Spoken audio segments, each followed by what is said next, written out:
এই যে আন্টি ধরছে অনেকগুলো, কতগুলো ধরছেন আপনি দেখি? অনেকগুলো ধরছেন। এগুলো কি করবেন, বাসায় যে কি রান্না করে খাবেন নাকি নাকি শুটকি করবেন? তেল দিয়ে ভাজবেন, গুড়ি বের করে ফেলবেন?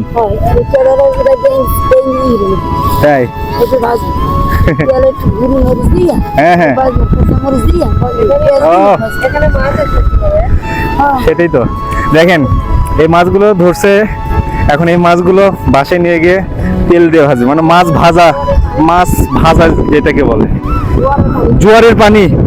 জোয়ারের পানি দিয়ে এই মাছগুলোর ভিতরে এসে পড়ে আছে অনেকগুলো মাছ, একটা দুইটা না, এগুলো তো পোনা, এগুলো আরো বড় হয় তাই না? এই যে দেখেন এখানে এই যে পানি এসে জমা হয়ে গেছে। এটা মানে কয়দিন আগে পানি আসছে এখানে,